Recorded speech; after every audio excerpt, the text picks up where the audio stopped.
Cédric Guéry, bonjour. En septembre dernier, lors de notre interview d'avant-saison, tu nous annonçais que ton objectif était le maintien le plus tôt possible et de faire mieux que l'année précédente, c'est-à-dire dépasser les 14 victoires. Aujourd'hui, avec quelques mois de recul, quelle est ton analyse de cette saison 2016-2017 ?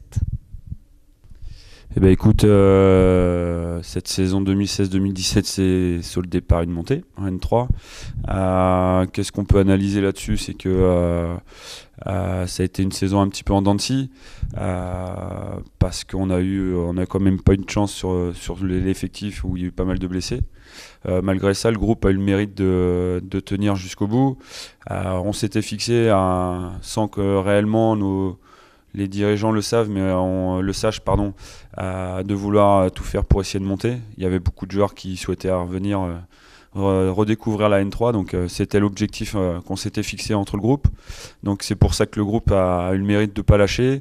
Et puis comme la saison, il y a 2 ans, la première saison que j'avais fait avec eux, on a terminé la fin de championnat vraiment sur une vitesse qui a été impressionnante au niveau du jeu, au niveau défensif, malgré la petite défaite à la Chaultière, mais vu la cadence qu'on imprimait sur nos matchs, on sentait qu'on était mieux physiquement que certaines équipes, et c'est ce qui a certainement permis à ce que notre objectif interne pour le groupe a pu être atteint. Après, forcément que ce qui va se passer pour la saison qui va arriver, il y aura des choses à améliorer, notamment sur, comme je l'avais déjà dit, la façon de s'entraîner.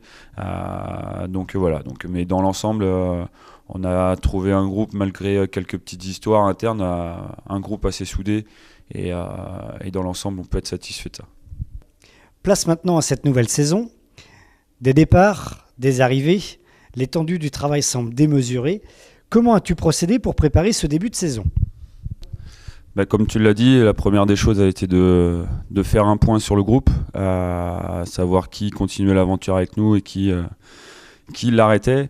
Donc on a eu des départs prévus, on va dire, entre guillemets, avec déjà le départ en petite retraite pour notre ami Deban.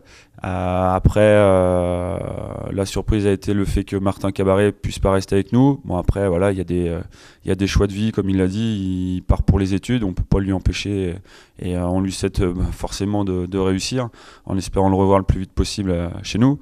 Et puis après, il y avait Baptiste qui souhaitait partir, évoluer dans un club où il pouvait avoir un peu plus de temps de jeu, malgré je pense qu'il avait largement le niveau pour pouvoir jouer en National 3.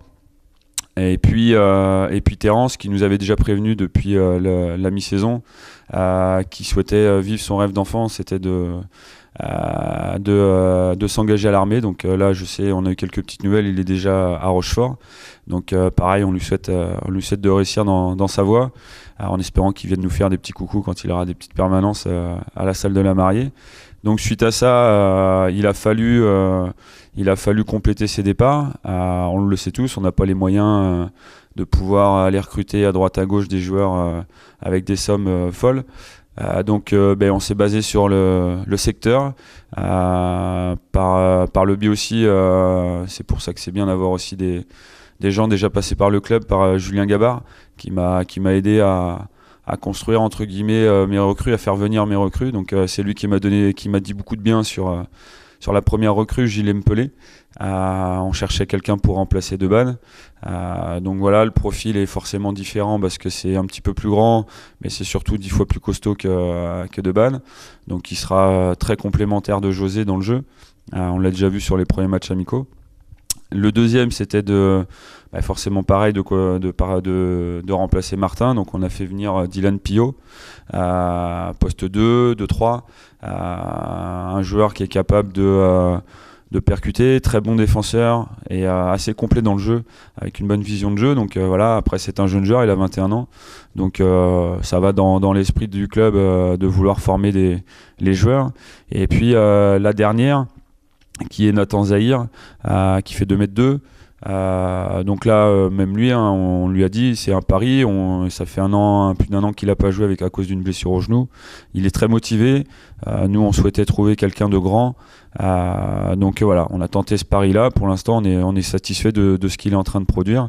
Donc voilà. Maintenant, comment on a fait pour débuter la saison? On fait comme toutes les autres équipes, on se prépare. Il a fallu s'adapter aussi à la date de reprise, parce qu'on prend une semaine de moins, il y a une semaine de moins de préparation. Donc voilà, donc les garçons se sont bien préparés. Après, d'un point de vue staff, il n'y a pas grand-chose, si ce n'est de préparer les séances, de préparer un petit peu les matchs amicaux, compenser aussi les départs en vacances, parce qu'on peut pas refuser aux gars de partir en vacances. Donc voilà, dans l'ensemble, la prépa s'est plutôt bien passée. Après, tout le reste autour, tout ce qui va être logistique et tout, ça c'est du domaine un petit peu des dirigeants, même si on donne notre point de vue aussi forcément coach.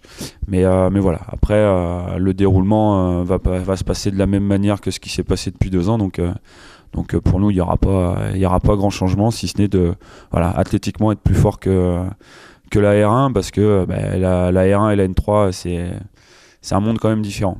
Voilà. Quelle a été ta réaction lorsque la poule est tombée et quelle analyse peux-tu nous faire sur ce championnat?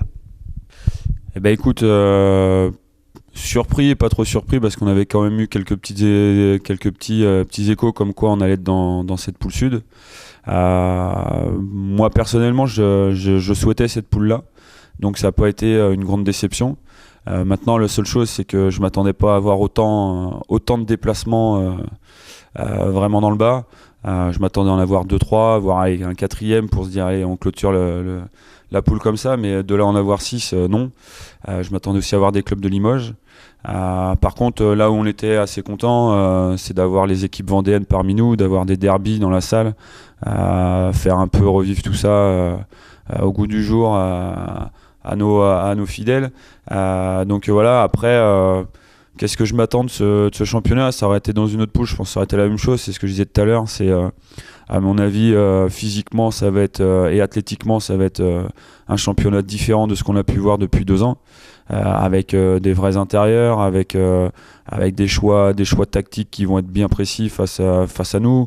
Je pense qu'on va rentrer dans un domaine un petit peu plus haut, je vais pas dire professionnel, mais voilà, il y a déjà des coachs qui bossent pour ça, et je pense qu'on va avoir un championnat assez tactique. Donc voilà. Après, le niveau des équipes, de ce qu'on a comme écho, ça va être un championnat qui sera pas simple. On le sait, nous on va être le petit poussé. On va se battre, on va honorer le maillot, et puis voilà. Après, comme on le dit et comme je l'ai dit aux garçons, on a les moyens de pouvoir se maintenir. Maintenant, on n'ira pas en faisant les choses à moitié. Il faudra se donner à fond, travailler, et puis surtout rien lâcher, mouiller le maillot. Voilà. Alors pour conclure, premier match, premier derby, salle de la Mariée contre La Roche-sur-Yon. Qu'attends-tu de ce match? Qu'est-ce que j'attends? Forcément, une première victoire. Maintenant, La Roche fait partie des équipes qui ont pour ambition, peut-être cachée, mais avec l'effectif qu'ils ont, je pense qu'ils ont construit une équipe pour essayer de viser la première place. Donc voilà, qu'est-ce que j'attends? C'est que mes joueurs, comme je l'ai dit tout à l'heure, se donnent au maximum, et puis qu'on puisse commencer ce championnat par une victoire à domicile, en espérant que la salle de la Mariée soit bien garnie, comme lors du dernier match de championnat la saison dernière, d'avoir des gens en train de nous pousser. Je pense que le groupe aura besoin de ça toute la saison. Donc voilà, après on s'y prépare. Là, cette semaine on a bien travaillé hier soir, mercredi, donc voilà, il nous restera une dernière séance vendredi juste avant la rencontre. On va se préparer, on sait que ça sera pas simple, mais on est chez nous, comme on dit, à Chambretot, donc on va faire en sorte que ce premier match se finisse par une victoire, et puis de faire en sorte que la saison puisse débuter sur des bonnes bases.